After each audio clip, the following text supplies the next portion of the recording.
I think this is going to be the best video that I put onto my YouTube channel in terms of learning sales and getting better at sales. This is the stuff that is gatekept massively, and then when taught on YouTube, it's taught very, very poorly.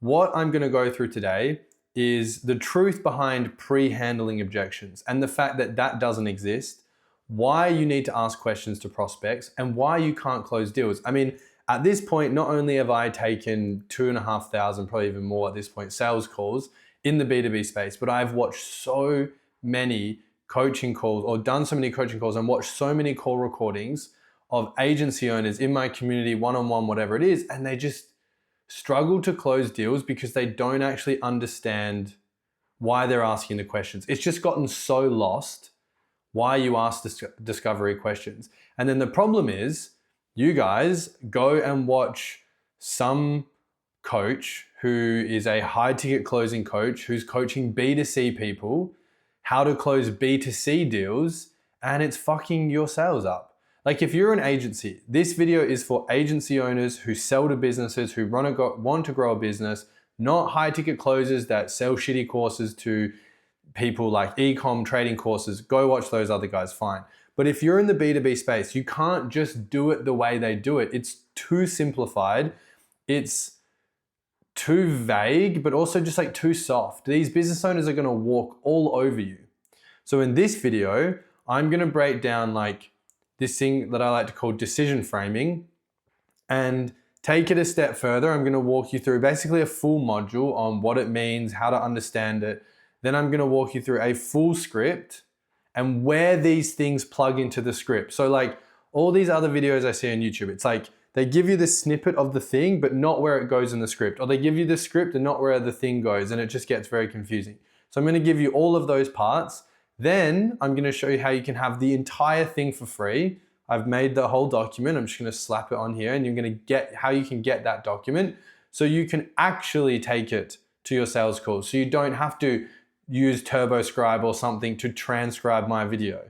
I'm gonna do all of that, okay? So basically, we're gonna walk through that. So before we get into that, I wanna explain why you're asking the questions to the prospect. I'm sure you guys all know, like in discovery, you're asking the questions so that you can understand their situation, why they need help, what you can solve, and have some leverage for objection handling. The problem is, why do you ask the questions in terms of the prospect's perspective? Well, okay, we need to break it down. If they're on the call, they have something that they want solved. There is enough of a problem. And the issue that humans have is we have very, very severe biases. And we often like to avoid any sort of bias or any sort of pain and of the unknown. Like, not knowing what's going to happen is really the scariest thing. So it's your job as the closer to ask specific questions to help them see why they should make the change. Because if they don't, they're always going to have what they've had. Basically, what we as humans always think is the devil I know is better than the devil I don't. But that's not true, right? So like, I'll use an analogy. You're in a relationship with a girl and she's mean. She's toxic, right? But she's pretty hot.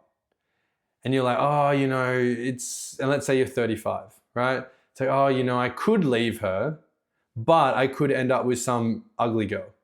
So the devil I know is better than the unknown of this potentially bad relationship that I could get in that could be even worse. The new relationship, she could be a bitch and she could also be ugly, right? So you stay in that relationship because you are more scared of what could happen in the future, but also you don't take into consideration that you could find the most beautiful person in the entire world who's actually nice to you. So we think, and the prospect thinks, the devil I know is better than the devil I don't. And your job is to make the devil that they are currently dealing with sound really, really bad, get them to understand their bias around picking that one, and then giving them a picture of what it can look like. And this is how you're about to do it. So I'm gonna dive in and kind of walk you guys through this step by step. So if we can pull up my screen here, decision framing. Okay, what is this, right? It's the process of guiding the prospect to examine how they make decisions, the beliefs, the assumptions, and the internal rules they're using before asking them to make a decision, because you're not pre-handling the objection. I mean, it's a very simplified way of saying it, but you can still do this and then get objections from the prospect, right? Like that can happen. So It's more about like you're framing their decision moving forward in a more favorable fashion, essentially. So it focuses on clarifying the logic behind their choice, stress testing the beliefs influencing that choice, aligning the decision with outcomes, identity, and reality. Okay, rather than persuading someone towards a yes, decision framing ensures the decision itself is structurally sound. Okay, so here is basically the entire module that we're about to go through. Okay, so it's the objection elimination framework. I mean, it's a fancy way of saying you're trying to basically change the way they think. So you're going to understand X, Y, Z. And again, this is all in a document I'm going to give to you guys later. So core principle is like objections. They are symptoms, not problems, right? They reveal unaddressed beliefs formed long before the sales call. So all of these beliefs, this person brings them onto the sales call. It doesn't just pop up magically when they speak to you because you're annoying, which a lot of people think. It's like, oh, I've built this objection, I've created it. Absolutely not. They've already existed, and the severity of the objection is how bad their life was in the past. So why objections exist, right? Beginners treat objections like as purely logical or price-based or something to like really overcome at the end. You will still have to overcome these objections at the end, but you don't just want to like ask a series of questions that you don't even know why you're asking them and then go, I'm going to just do a good objection handling. You can only turn a maybe into a yes. You can't turn a no into a yes, right? So we need to get them in that maybe state, right? So objections are emotional defenses. Think of objections in terms of concerns. They're just concerns the prospect has. That's it. They originate from identity, past experiences, and limiting beliefs. Money is usually the escape hatch. So being like, oh, it's too expensive is the escape hatch. Okay, so the psychology behind objections. People don't act on what is true, they act on what they believe to be true is, right? So basically think of, there's a really good example of the elephant and the three blind men, okay? So if you have an elephant, right, and you have three blind men, and one of them is touching the elephant's ear. One of them is touching the elephant's leg, and one of them touching the elephant's back, right? And you said to those people, I will give you $1 billion to tell me what you are touching, right? The one touching the elephant's leg is gonna say that it is a tree trunk, right? And then maybe one's touching the trunk of the elephant, and he's gonna say, well, this is a hose, right? And one's touching the back, and he's gonna say it's a piece of leather or something rough. All of them are in their minds objectively right, but in reality they are wrong, right? That is not the truth of the situation. So prospects enter the call with these pre-existing beliefs, okay? And they have this, essentially this emotional conditioning and this internal narrative, right? This is what we need to sort of frame. We need to decision frame around these things. So these beliefs determine how they interpret your offer, i.e. burnt in the past, and whether they feel safe committing to it. Okay, so the core limiting beliefs, like the big three that we want to kind of overcome is, I can do this myself, right? So this is self-sufficiency illusion. If they could do it themselves, they wouldn't be on the call with you, right? So yeah, right, exactly. Often rooted in like things from the past, you know, like someone's had a childhood where they were kind of abandoned, or they didn't have a really good relationship with their parents, and they always felt like they had to do things by themselves, right? This is like a big one here. I'm not ready yet. Okay, it's like fear around the time, skill sets, confidence, or you know, it's not a good time because of X or XYZ, whatever. It's never a good time. Or like it won't work for me. So this is going to be like you're burnt in the past. All right, this is going to be a big one. Obviously, burnt in the past is probably the one that everyone struggles with. I would say the most if you're selling to B2B in the agency space, okay? So if these beliefs aren't addressed, right, money becomes the excuse. Or if we don't decision frame these things in a better, more favorable way, money is going to become the excuse. So why handling objections after price actually fails? As soon as you deliver price, basically it triggers someone to be in this like loss aversion sort of world where it's like, I don't want to lose $10,000, right? So if you don't do this, if you don't frame the decision in the right way in discovery and you deliver the price, they're just only going to be thinking, I really don't want to lose any money right now, right? So it triggers like a risk versus reward or emotional withdrawal, defensive reasoning, okay? So the prospect stops hearing like all the good things you can do for them. It justifies inaction. They're going to ghost you and they're going to debate over price, and you're going to have to be doing payment plans and things like that. What sort of pre-handling objections or decision framing, right, really means it's not convincing, okay, or pressuring, manipulating. Decision framing or pre-handling is revealing beliefs early, challenging faulty frames, replacing them with empowering ones. We want to empower the prospect to make a decision. Rather than them believing that they're in a position to not make a decision because of XYZ belief, we want to frame their decision-making process and empower them to believe they're in a decision-making process or a state that can make a decision. Now, again, B2C versus B2B is very similar because basically the prospects are both human. The way you go about it though is like, and what you see mostly on the internet these days, because high ticket sales has become so fashionable and everyone wants to be a closer, is very, very like soft selling to 18-year-olds courses on the internet style of reframes, which is why a lot of the time it's probably falling flat on your sales calls if you're trying to do that, okay? So the decision-making framework, what we want to talk about, is basically step one, you want to draw out the limiting beliefs early. And I'm going to walk you through the script in a second, okay? It's like, what have you tried in the past to solve this? Okay, this is kind of like what we're going to talk about in a second. This is going to reveal like why it failed, why they avoided action. Like, we want to understand those things, okay? So the objection they give here is the same thing they're going to give at the end, right? So what we want to do in this framework is we want to uncover it, draw out the limiting belief, then we want to challenge it, right? So the easy one is like, well, I haven't invested before because I don't have any money. Well, that's because they don't have the skills or they don't have the system to make more money, right? I'm going to get into this a little bit more. I just want you guys to understand, okay? Then you want to like sort of hold the mirror up to them. So it's like cost of inaction, right? This is where this really works well for businesses, because these guys are going to know cost of inaction, really, like they're going to understand that, right? Okay, opportunity cost.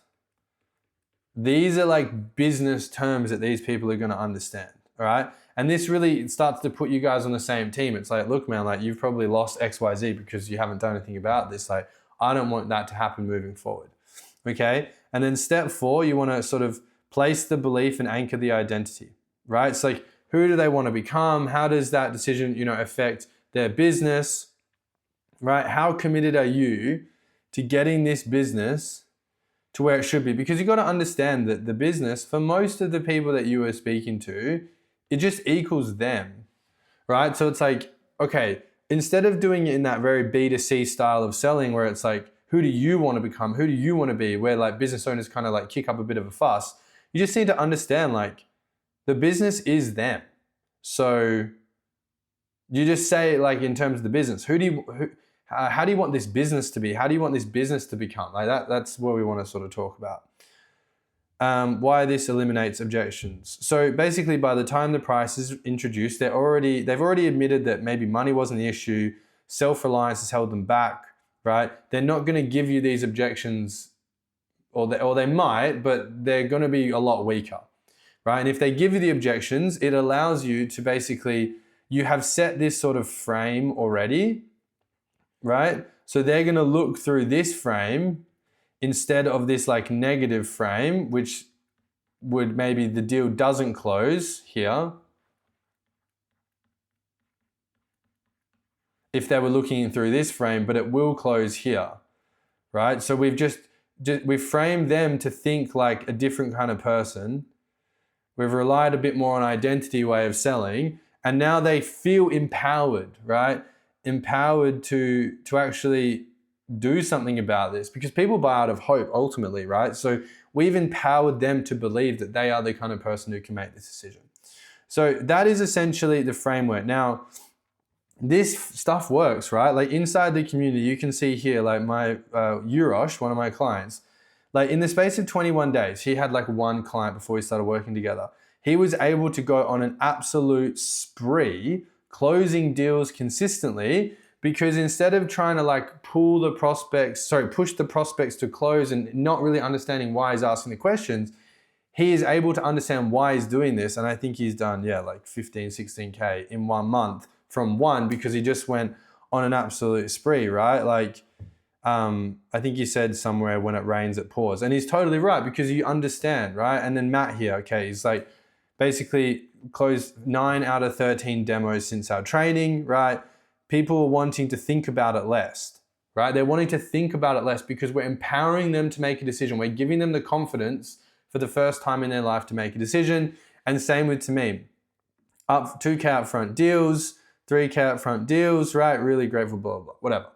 But this is the thing, like, it's got nothing to do with me as a person. It's just like what I've showed them, right? This stuff, it's simple, but sort of difficult to understand if you don't understand why you're doing it, right? So this is what I want from this video, to get you guys to understand why. Now, obviously, if you want more advanced help, if you want to work with me directly in the community, on the coaching calls, you can be a part of this, right? Just click the first link in this description. And what that's going to give you is it's going to give you this entire document for you to have, okay? You're going to be able to have this entire document. It's also going to explain how we're going to teach you this stuff inside the community and give you the option to potentially join the community and kind of get more coaching hands-on from me. So let's carry on here though. Now we come to the script, okay? So you guys have probably seen me walk through this script before, because I have, right? And basically walk through the discovery script, okay? And what we're going to do here is essentially kind of go through this with these specific examples. So we all kind of know this is current situation, pretty easy, understand what they do, where they're at, blah, blah. I like to do, because we all know the most basic principles of sales. They're at X, they want to get to Y and they can't make the jump, and you're creating the bridge. This is your service, right? So what I like to do is frame my entire conversation in terms of how much are you making right now and how much do you want to make? And then the rest of the conversation basically is structured in that way, okay? So then we come into problem, right? I'm not gonna go in too much depth. Again, you've got this entire script here for you, okay? So you can go through this and understand it. What are they struggling with, right? Okay, they're not getting enough leads. Cool, what's their current strategy? Are they happy with that? No, how many do they want? What is it about their current strategy that's kind of holding them back? Why do they feel like this is happening? How long has it been going on for? Now, this is the first part right here where we are potentially having the opportunity. Now, look at how we are only speaking business related things so far. We're talking business. How much are you making? What do you do? What's your ideal avatar? How much is your ticket price? I'm really into this one. How much is your ticket price? How much do you want to be charging? Blah, blah, blah, blah. How many employees do you have? Business related conversation, right? What are you doing? And then like, what are you actually doing? How many leads, et cetera, et cetera. Now we've built enough business rapport. What have you actively done to try and solve this? Now, we don't want to accept, I work with an agency. It's like, no. What have you done is what I want to know. Okay, if they say something or nothing, doesn't really matter. We go down the same route, okay? Now, a lot of the time, they're gonna say, why? If we ask, why haven't they done this? They're gonna say time. Now, if they just say, oh, I don't know how, great, that's fine. Perfect prospect, that's what we want, okay? I would probably just reconfirm with, okay, so I guess like you not knowing how is potentially what's been sort of causing you to kind of get stuck at this point. Yeah, okay, beautiful. I just wanted to understand, not to ask the obvious question. But if they say time, right? Okay, because essentially they're like, oh, I feel like I could, I just haven't had the time. That's what they're saying, right? So this is basically this self-sufficiency illusion. Maybe I can figure it out for myself if I had more time. So this is very simple, right? Because the underlying thing you need to understand is if they knew how to do it, they would fucking do it because they would just make them more money, right? So I would ask them, if someone gives me this, I would just ask them, the first question would just be, okay, fair enough, but I mean, like, I guess in terms of this, you not having enough time, I guess, is getting you to 100K a month like the number one priority for you right now? Yes, it is. Right, so I guess like, why not make the time to actually do the thing? Just kind of get distracted. And then this is where we challenge them. It's like, well, I guess, like, do you feel like maybe if you knew exactly what to do, you would have just done it because that's the only thing holding you back from doubling your income? Yeah, probably. Okay, well, what's actually stopped you from just getting started? Is it really the time or is it actually like something else? Boom, right? It says like 3 questions there and we get the knowledge gap. And that is essentially, you can't do it yourself because otherwise you would have done it. Okay, so that's like the first point where this can potentially come up and where we need to sort of decision frame the prospect a little bit differently, reframe their beliefs, get them thinking a little bit differently. And this is why these questions are in the script. Like, think of these questions as almost like belief checkpoints. Okay, so this is kind of like number 1. So then from there, we would go to favorable cause. Again, you've got the script. I'll also link a video for me walking through the questions at the end of this video if you want to go through that as well. Then we've got favorable cause. Then we've got drawn out impact. So if you've done problem well, right, you want to draw out impact day to day, personal impact. This should all land really, really well.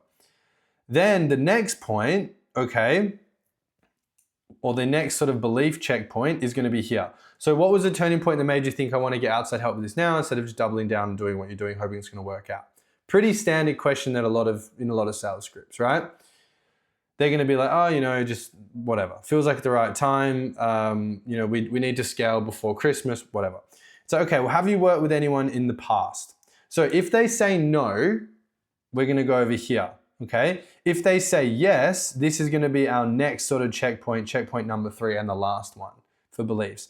So if they say no, we want to ask why. Why haven't you, right? And if they say, well, money, I haven't had the money, okay, this is really easy. This is problem versus symptom. So it's like, okay, well, I guess not having the money to invest, has that been like the problem that stopped you, or has that been like the sort of the symptom of the problem? Oh, I don't know. Well, it's more like the symptom, right? Because like if you kind of had the systems in place, right, you kind of have enough money to invest or not need to invest, right? So the fact you don't have the systems is the reason you don't have the money to actually invest and grow the business. Does that make sense? Right? So chicken before the egg. That's pretty easy. Now at this point, they might say time, right? And then this means that we haven't done a good enough job at getting them to admit the skill thing, right? So, because I believe a lot of you guys are doing done for you services, right? Like this also works for coaching, obviously, because it's like, well, not having the time is because you're doing something that you don't like doing because you don't have the skills to get yourself the time back, right? That's essentially what we're trying to get here, okay? But the big one at this point is going to be money. Have you worked with anyone? No. Why not? Well, we just haven't needed to in the past, or we don't have the money. There you've got your 2 reframes and 2 processes to actually handle that. If they have worked with someone, this is the big one, guys, okay? So get a pen and paper and write this shit down. If they have worked with someone, they've been burnt, which almost every fucking business seems like it has these days, you cannot just ignore this, right? So you've got like this sequence of questions. What was wrong about the other agency? How long ago since they did that and what's preventing them? But basically, the objection is, well, this isn't going to work for me because of my past experience. So this is what we need to do. Someone's like, yeah, I have worked with someone in the past. Okay, what do you feel like didn't work for you? It was just a nightmare. They didn't know what they were doing, blah, blah, blah, blah. This is what I would do. Okay, well, like, would you do this without a marketing agency? I mean, it sounds like a weird question, but I'm just curious, man. Really need to loosen the tone up here, make it a little bit friendly, not too serious, right? So it's like, yeah, I would rather. Okay. Well, when you think about solving this going forward, I guess like what feels riskier right now? Trusting the wrong help again or just staying where you are? Because think about it, like they've trusted the wrong help in the past and the world didn't end. But them staying where they are, the world might end, right? They might go out of business, so many things, okay? So what specifically failed last time? Was it strategy, execution, communication, expectation, kind of digging out what went wrong? Right? So here's the part I want to be careful with. Like if we turn one bad experience into a permanent rule, we're not making a decision, we're protecting ourselves. This is the framing, right? They're protecting themselves. We want to empower them to make another decision. And protection and progress usually don't point in the same direction, right? You can't get better, you can't get stronger by not pushing yourself in the gym and protecting yourself, right? So if that experience hadn't happened, would using external help still make sense for this problem? This is massive, because obviously, right? So the version of you who's solved this, do they avoid outside help entirely, or do they set better rules around how it's chosen? This gives you the opportunity to make yourself feel different and actually seem like the right person. because if the rule is I don't trust anyone with this, what does that force you to carry on alone? Now, if you'd actually done the self-sufficiency thing well in problem, you're going to obliterate everything here. Maybe the real decision isn't whether agencies work or whether they don't work. It's just whether the decision was structured last time was ever designed to actually do the right thing or protect you. So now when you get to objection handling, the reframe that we have that I've showed you guys on this channel for burnt in the past is going to hit, because it's going to come up still, is going to hit really, really well. And then it gives you the opportunity, because you've empowered them to make a decision again, and then you can give them empathy. Like, look, man, I get it. I know how hard this has been and how bad that was in the past, but look, now that you feel capable of making a decision again, I want to be here to support you and help you actually do that. Lay on the empathy, blah, blah, blah. We're on the same team, close the deal. Right? And there's your checkpoints. Then from there, you can easily move into desired and then into consequence, right? And again, you have the script for all of this, but I just wanted to show you where this plugs in, right? So your main checkpoints for these decision framings are in problem and kind of like why now, right? And then you've got desired, and then consequence should land really, really well based on hitting those checkpoints, okay?